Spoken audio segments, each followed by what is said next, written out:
Assalamualaikum warahmatullahi wabarakatuh.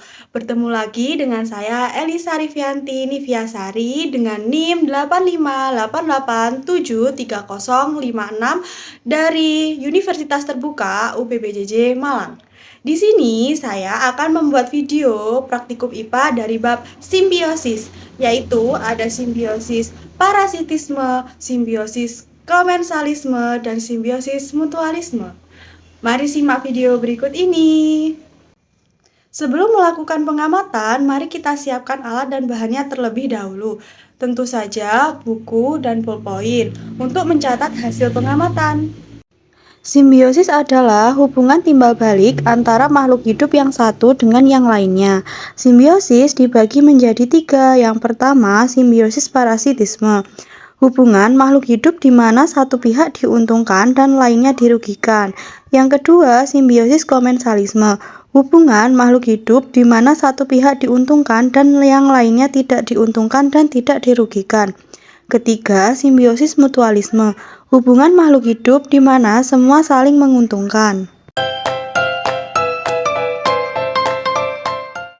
Simbiosis parasitisme yang pertama diamati adalah kucing dengan kutu, di mana kutu diuntungkan dengan menghisap darah pada kucing sebagai makanan dan membantu proses berkembang biaknya. Sedangkan kucing sangat dirugikan karena darahnya diambil oleh kutu dan menyebabkan gatal-gatal pada tubuhnya. Yang kedua adalah pohon mangga dengan benalu, di mana benalu sangat diuntungkan karena mendapatkan nutrisi dan vitamin dari pohon mangga, sedangkan pohon mangga sangat dirugikan karena nutrisi dan vitaminnya diserap oleh benalu, sehingga pohon mangga rawan mati. Yang ketiga adalah hubungan sapi dengan lalat, di mana sapi sangat dirugikan karena darahnya dihisap oleh lalat dan beresiko terkena penyakit atau parasit darah.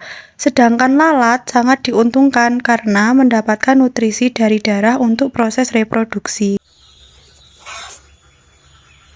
Yang keempat adalah jamur kulit atau panu pada manusia, di mana manusia sangat dirugikan karena dengan adanya panu menyebabkan gatal-gatal dan kerusakan jaringan kulit atau bercak putih.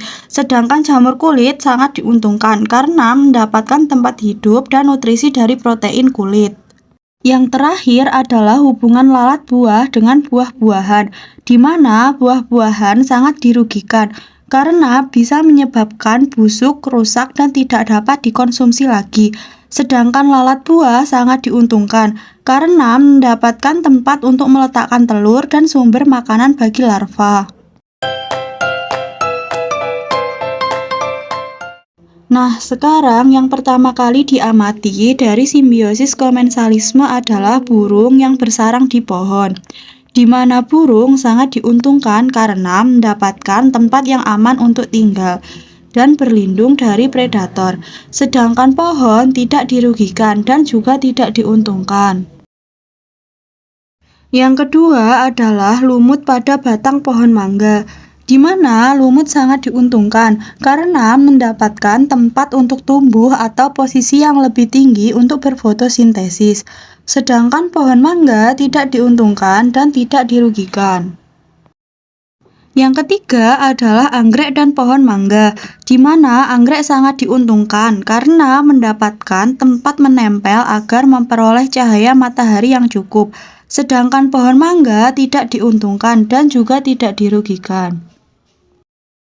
Yang keempat adalah tumbuhan sirih dengan pohon, di mana tumbuhan sirih sangat diuntungkan karena mendapatkan media rambat untuk memperoleh sinar matahari yang cukup guna proses fotosintesis, sedangkan pohon tidak diuntungkan dan juga tidak dirugikan.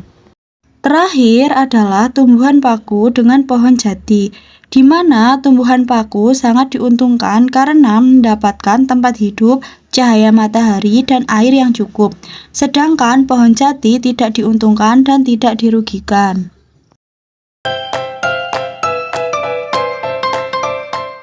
Nah, simbiosis mutualisme yang pertama adalah hubungan antara kupu-kupu dengan bunga, di mana kupu-kupu sangat diuntungkan karena mendapatkan nektar sebagai sumber energi atau makanan dari bunga.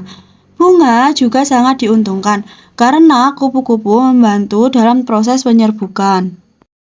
Yang kedua adalah hubungan semut rangrang dan pohon jambu, di mana semut rangrang sangat diuntungkan karena pohon jambu menyediakan tempat tinggal atau sarang dan perlindungan dari predator.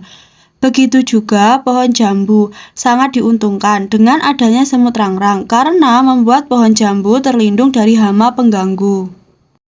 Yang ketiga adalah hubungan cacing tanah dengan tanaman, di mana cacing tanah sangat diuntungkan mendapatkan nutrisi dari bahan organik yang membusuk di dalam tanah.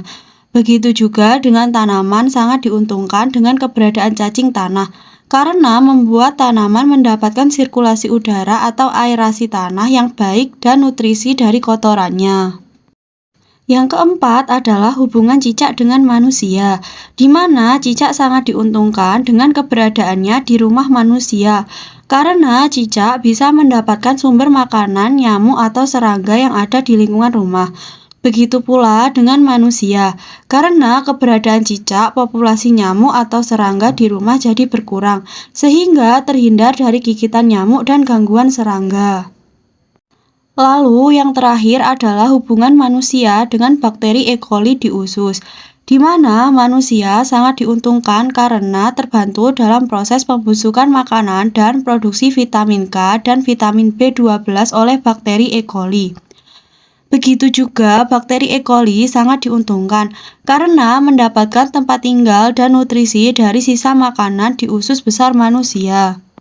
Jadi, kesimpulan dari hasil pengamatan yang telah dilakukan adalah bahwa di lingkungan sekitar terdapat berbagai macam hubungan simbiosis, yaitu simbiosis parasitisme, komensalisme, dan mutualisme. Pada simbiosis parasitisme, satu makhluk hidup diuntungkan, sementara makhluk hidup lainnya dirugikan. Pada simbiosis komensalisme, satu pihak mendapatkan keuntungan, sedangkan pihak lainnya tidak dirugikan maupun diuntungkan. Sedangkan pada simbiosis mutualisme, kedua makhluk hidup sama-sama mendapatkan keuntungan. Dari kegiatan praktikum ini juga dapat dipahami bahwa setiap makhluk hidup saling berhubungan dan saling membutuhkan dalam kehidupan sehari-hari, sehingga tercipta keseimbangan di lingkungan sekitar.